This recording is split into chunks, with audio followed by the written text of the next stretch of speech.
Hi, and welcome to my 2020 Action Research virtual poster presentation. My name is Kelly Suter, and I'm going to get started. So the question that I first thought of for my action research was how can or do I implement an inclusive classroom to support um, vulnerable students in the LGBTQ plus community?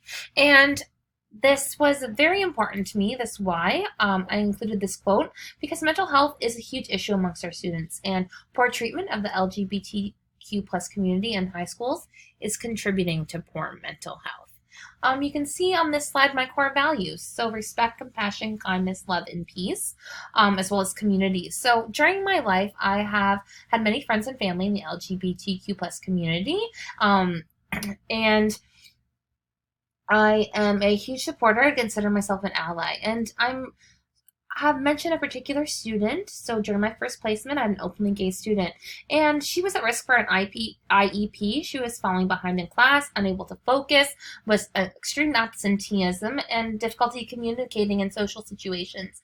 And I'm not saying that this is related to her identification specifically, but research from the Annual Review of Clinical Psychology states that youth who experience LGBT-based victimization report higher levels of truancy. So as well as other things, but truancy being one of them. So I wanted to focus on that. So we posted this question on a forum for our peers and for our teacher, and between the responses I received and the research I gathered, I came to the conclusion that I had to be more specific with my question. I couldn't ask how do I implement an inclusive classroom. I had to really focus on there's many variables in that, so I had to be more specific. And so I focused on inclusion techniques because through my research I learned that a good action research question, you can't it can't be about a variable that is out of your control. And the students being able to manage my students' behavior, I am not able to do that. They manage their own behavior. I can only assist them. So I had to focus on the one part. And that's why I decided to post the question of what inclusion techniques can I use in my classroom or school to assist vulnerable students in the LGBTQ plus community feel supported. So it's more of assisting them. So we moved on to some definitions, and these were all definitions taken from the KW Counseling Service 2020. So it says that LGBTQ plus community, it stands for lesbian, gay, bisexual, transgender, queer, or questioning plus. And there are many derivatives of plus. So you'll see in the definitions lesbian, gay, bisexual, transsexual, and it goes on and on. So just a couple definitions that I'll go over. The rest you can see in my notes from my handout. A lesbian is a female homosexual, so attracted to other females. Gay is primarily refers to a homosexual person, and it's most often associated with men, but some lesbians refer to themselves as gay. Bisexual is a romantic attraction or sexual attraction to both males and female. Transgendered is an umbrella term for those that their gender identity differs from what is typically associated with their sex that they are assigned at birth. And then you'll see some more pansgender, pansexual, two-spirited, asexual, ally, intersex. But I also want to focus on inclusion and vulnerable. And inclusion means that all people, regardless of their abilities, disabilities, healthcare needs, gender identity, they be respected and appreciated and be able to participate in recreational activities, work in jobs and communities, and then there's vulnerable, and our vulnerable refers to a person in need of special care, support, or protection. So either because of age, disability, gender identity. So that is the definition of vulnerable. And I wanted to include those because a lot of people do not know the definitions under that LGBTQ plus umbrella term. So we're going to move on to our literature annotated bibliography. So my first one was the association between supportive high school environments and depressive symptoms and suicidality among sexual minority students. So the study was done in New Zealand. It was done by Simon Denny, and it was to determine if sexual minority students who attended a supportive high school environment are less likely to experience depressive symptoms and suicidal thoughts, plans, or attempts than students who attend less supportive schools. It was a reputable source by the Journal of Clinical Child and Adolescent Psychology. And it is more current. It's from 2016. It can be directed to psychologists as well as schools who want to provide an inclusive environment. And it was completed by students from grade 9 to 13 who completed a survey on a computer tablet. Questions were asked amongst the aspects of teacher and student relationships, the student connection to school, and school belonging. An example was, do the staff at the school support students who identify as gay, lesbian, bisexual, or transgendered, as well as they surveyed teachers about school climate. And the study showed that sexual minority youth who perceive school rules and expectations to be clear and consistent are less likely to report mental health problems. Now, this study is different from my other two that will follow because it only focuses on school policies and not on gay-straight alliance groups. And the other two articles also focus on gay-straight alliance groups. So my next annotated bibliography was done on gay-straight alliances are associated with lower levels of school-based victimization of the LGBTQ plus youth, a systematic review and meta-analysis. So this was the results from 2015, and it was from Robert Marks et al. And it was a nationally represented survey of students from grade 9 to 12, and it indicated that 19.6% of respondents had been victimized on school property. So victimization is rumors, hitting, shoving, teased, and that's within a 12-month period before the survey. So those are the people included. Excuse me. Eligible criteria for the study included current high school students and compared schools with gay-straight alliance groups or similar groups versus schools that do not have these groups. And so the study showed that GSAs can help reduce the feeling of victimization of LGBTQ plus students and increase the feeling of belonging in the school environment, which is similar amongst all of the studies evaluated. And this is a more recent study from 2016 and provides a more modern evaluation of the current situation. I'm just going to pause for a second, excuse me. Sorry about that. So our next annotated bibliography is done on the article School-Based Strategies to Reduce Suicide Ideation, Suicide Attempts, and Discrimination Amongst Sexual Minority and Heterosexual Adolescents in Western Canada. And I thought this study was important because it's from Canada, so it's more local results, and it explored the relationship between the existence of and length of time that they implemented a gay-straight alliance and the anti-homophobic bullying policies in secondary schools.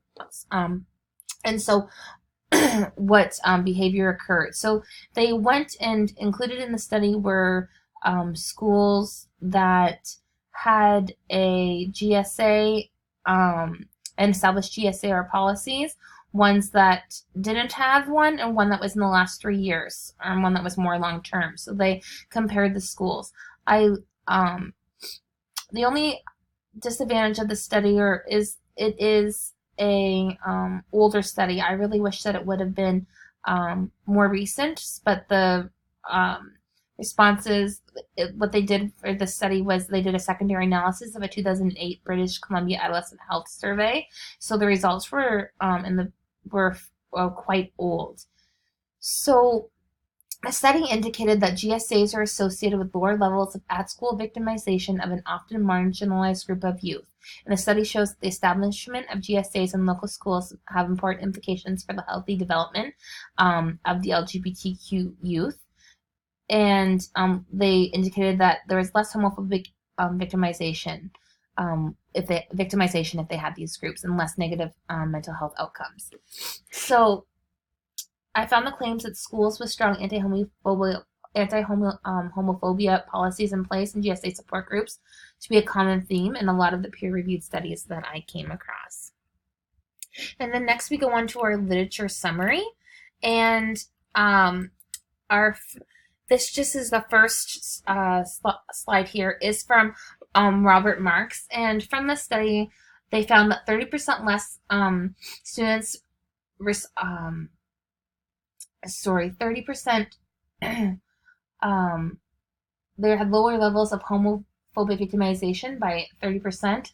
36% of students were less likely to homophobic students were less likely to fear for their safety, and 52% less likely to hear homophobic remarks. As well as this literature summary. So students in high schools ages 13 to 18 are being victimized as they identify with the LGBTQ plus community. And I like these two articles because it shows that homophobic victimization is a worldwide problem. It's not just a country problem. It's not just Canada-wide. It's worldwide. And that's why I included these 3 different studies. And all of them agree that the implementation of strong anti-homophobic policies are really important, and the 2 explain about GSAs, which decrease the feeling of victimization, despair, and suicidal ideations. Overall, these 3 research articles bring me to the same conclusion, and that is that to allow students in the LGBTQ+ community to feel less victimized and more included in school with less risk of mental illness, strong anti-homophobic policies in a gay-straight alliance group or similar group are a necessity. And so as a teacher, I will support these groups myself and reinforce acceptance. So next we move on to my research action plan. So we decided to use surveys, reflective practice, in a student interview. And how this would work is that the surveys would be done at the beginning of the semester, after an LGBTQ+ supportive curriculum unit, and then at the end of the semester. And this would be done during class time, and hopefully over the time from doing the survey, we would see an improvement in students' behavior and outlook, as well as improvement in teacher support by addressing this homophobic harassment and victimization, as well as providing this LGBTQ+ supportive curriculum. For reflective practice, we would have, as teachers, we know we reflect now on our lessons. So as we were doing this LGBT inclusive curriculum, at the end we would reflect. So what went well, what didn't go well, were students engaged in doing exit cards, as well as self-reflection about how you handle witnessed homophobic behavior, so that harassment and victimization. An ETFO supported project completed by the University of Winnipeg called the Every Teachers Project is a toolkit to assist teachers concerned with inclusive education, and it provides support in dealing with harassment and victimization. So when you witness it, how you can be supportive and support these students who have experienced this behavior. And then we have a student interview. And the interview would be volunteer. That would be the only time that the anonymity would be obsolete to the interviewer only, though. So only the teacher doing that interview would know what students were there. But more in-depth answers to their questions could be given during the interview process. So inappropriate data that I have here would be old report cards, quizzes, and tests. Not just because marks alone were not an indication of the homophobic victimization that is happening and not having an inclusive education.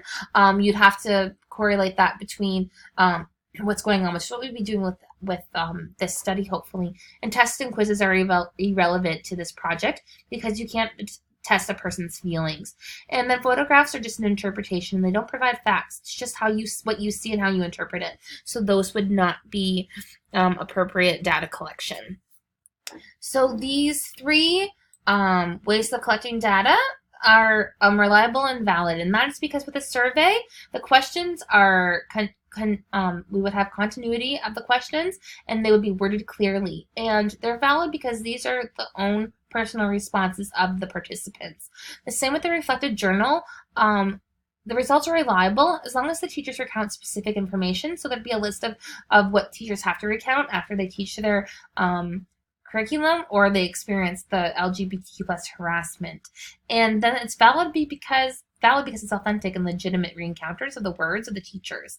And the interview is reliable as well and valid, the same as it would be the same questions are being asked to all the students, and it's valid because it's those own student responses, just like the survey. And the triangulation of research is the survey being completed at 3 different times through the semester over a year, comprising 2 semesters, and I would analyze the responses of the students, categorize them by similar responses to the questions asked. And I would categorize the teachers' responses and their reflections, and hopefully we would note a decrease in harassment as the semester goes on, and then the year, because it would be over 2 semesters.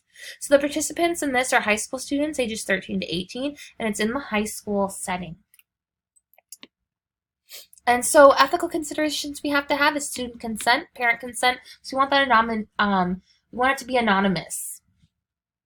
So we would also keep everything in a locked cabinet. The only time, like we said, would be the interview, where you would know who the student was, but even then, those names would be in a locked cabinet, and they'd only be out when we were working on the study itself during those meetup times. So